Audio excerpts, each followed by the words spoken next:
Hello good morning दोस्तों, welcome to my channel. आज हम लोग देखेंगे क्लास 10th का most important question, prove that root two is an irrational number. ये क्वेश्चन बहुत इम्पॉर्टेंट है, बहुत जितना बोलो उतना इम्पॉर्टेंट है, क्योंकि ये क्वेश्चन लगभग हर साल ही बोर्ड एग्ज़ाम में आते हैं। तो इसे कैसे बनाएंगे, चलिए आज हम लोग देखेंगे। इसे पीछे इसका एक वीडियो मैंने पीछे भी बनाया है, जिसमें हमने बताया था रूट 3 इरेशनल कैसे है। पीछे वाले वीडियो में मैंने प्रूफ किया था रूट 3 इरेशनल कैसे है। आज हम लोग देखेंगे रूट 2 इरेशनल कैसे है। इसे हम लोग प्रूफ करना है और इसे हम लोग प्रूफ करेंगे बाय द कंट्राडिक्शन मेथड से। चलिए बनाते हैं। सबसे पहले हमको प्रूफ करने के लिए हमें क्या प्रूफ करना है कि ये रूट 2 क्या एक इरेशनल नंबर है। तो सबसे पहले क्या करेंगे ना, हम लोग ये रूट 2 को हम लोग रेशनल मान लेंगे। तो let root 2 be a rational number. सबसे पहले हमें इरेशनल प्रूफ करना है, तो हमने क्या मान लिया, रेशनल मान लिया। रेशनल नंबर हम लोग जानते हैं कि रेशनल नंबर कौन सा कैसे नंबर होते हैं जिससे हम लोग p बाई क्यू के फॉर्म में लिख सकते हैं, और जहाँ पर q नॉट इक्वल टू 0 होते हैं और p और q क्या होते हैं, को प्राइम होते हैं। चलिए तो यहाँ लिखते हैं। तो रूट 2 को हमने क्या माना, रेशनल नंबर। तो हम लोग लिख सकते हैं रूट 2 बराबर a by B, P by Q के फॉर्म में लिख चुके हैं। जहाँ पर यहाँ पर एक कंडीशन होगा कि जहाँ पर a and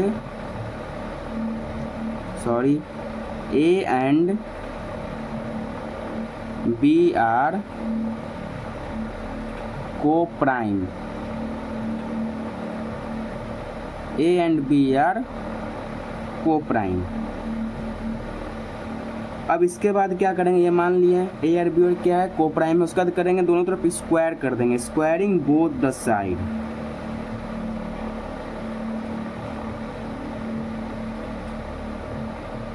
squaring both the side, दोनों तरफ स्क्वायर करने पे मतलब रूट 2 का भी स्क्वायर और ए बाई बी के भी होल स्क्वायर कर देंगे। तो रूट 2 का स्क्वायर इधर करना होगा हमको, बराबर ए बाई बी का होल स्क्वायर। रूट 2 का स्क्वायर बराबर ए बाई बी का होल स्क्वायर। रूट 2 का स्क्वायर हम लोग जानते हैं क्या होगा, 2। ए बाई बी का होल स्क्वायर क्या होगा, ए स्क्वायर बाई बी स्क्वायर। अब देखो यहाँ से बी स्क्वायर को इधर हम कर सकते हैं, इधर डिवाइड में, इधर आएगा तो क्या मल्टीप्लाई में हो जाएगा। तो क्या बन गया, 2b स्क्वायर। क्या हो गया, 2b square equal to A square. सही है। उसके बाद हम लोग 2b स्क्वायर बराबर ए स्क्वायर हो गया। यहाँ से b स्क्वायर का वैल्यू क्या निकल जाएगा, ए स्क्वायर बाई 2। वही काम देखो, अभी मैंने b को इधर भेज दिया, अब 2 को मैं इधर भेज सकता हूँ। तो b square by A square by 2 हो गया। 2 इधर इंटू में था, इधर आएगा तो डिवाइड में हो गया, तो ए स्क्वायर बाई 2। यहाँ से क्या मालूम चल रहा है कि ये जो ए स्क्वायर है वो 2 से डिवाइड हो रहा है, दिख रहा है ना। तो यहाँ पे हमें लिखना पड़ेगा देयरफॉर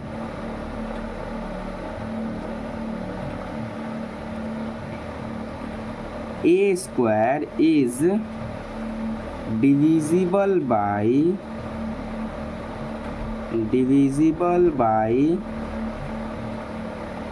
2।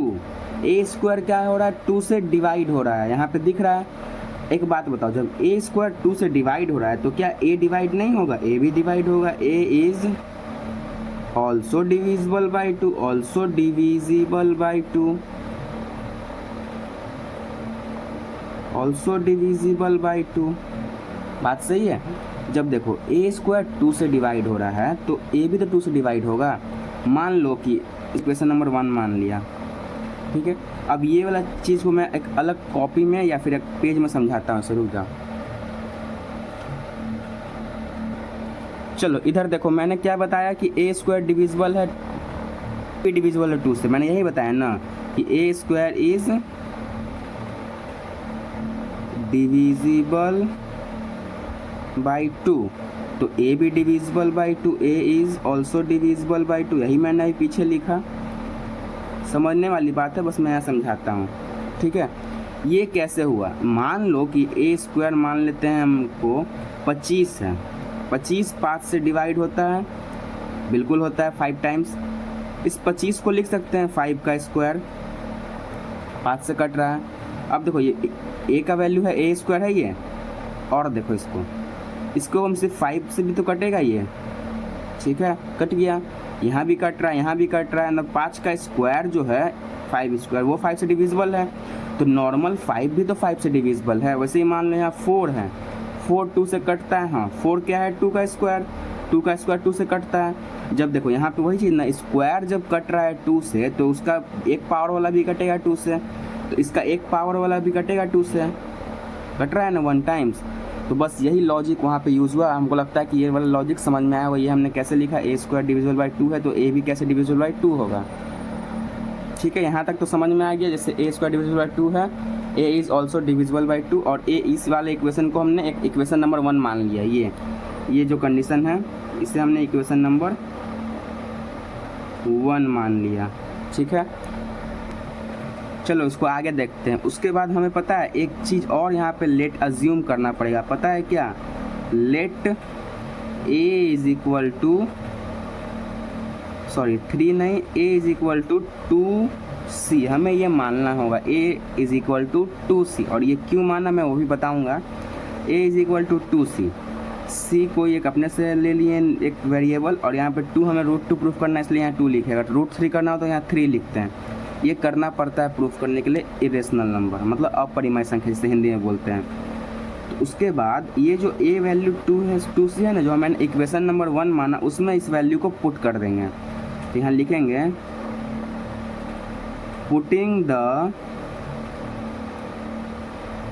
वैल्यू ऑफ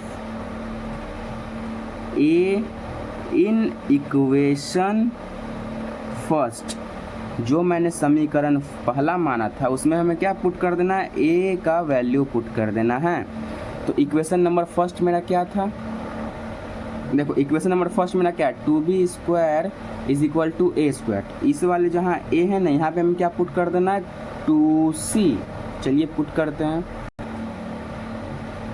तो फ्रॉम इक्वेशन फर्स्ट हमने क्या माना था, b स्क्वायर, मैंने इक्वेशन क्या माना था, 2b square is equal to a square. यहाँ पे हमें किसका वैल्यू पुट करना है, a बराबर 2c। तो यहाँ पे a बराबर 2c रखेंगे तो देखो 2b square is equal to 2c का whole square.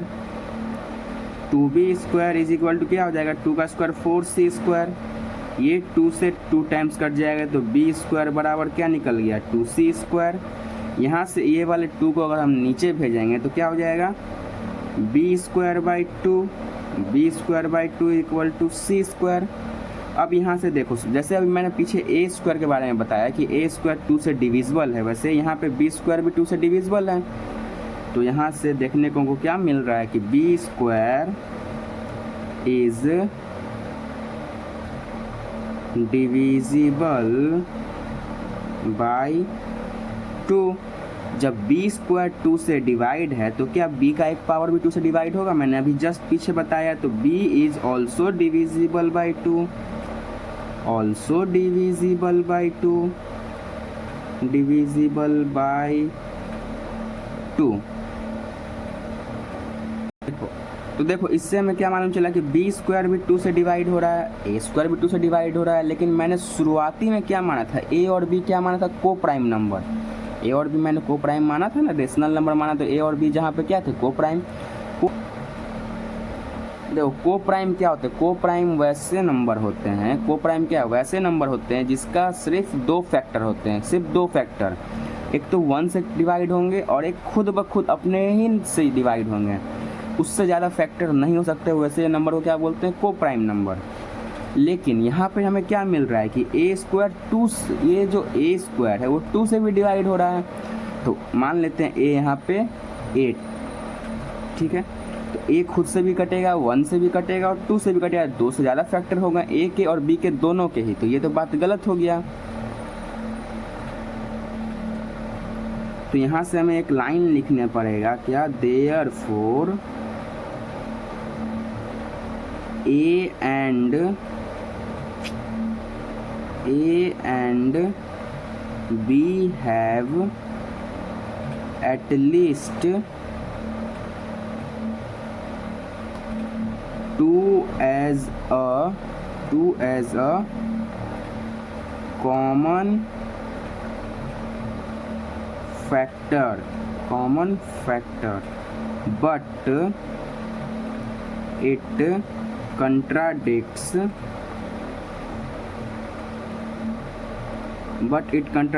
the fact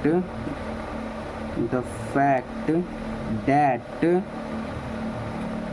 A and B are co-prime। चलो ये लाइन जो मैंने लिखा है इसे मैं समझाता हूँ। ये तो समझ में आएगा, 2 से डिविजिबल है ए और बी दोनों।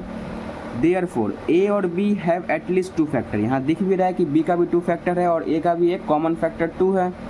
लेकिन हमने जो माना था कि ए और बी को प्राइम है, ये तो गलत हो गया। कॉन्ट्राडिक्ट्स का मतलब क्या होता है? गलत। यहाँ पे क्या हो गया, जो हमने माना था वो गलत हो गया है।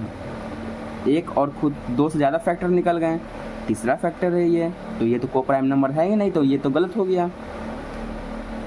तो वही चीज़ यहाँ लिखते हैं, so our assumption is wrong, assumption is wrong। मतलब जो मैंने माना था एक √2 को, क्या माना था? एक रेशनल नंबर, वो हमारा क्या हो गया? गलत हो गया। So our assumption is wrong, then तब √2 is an irrational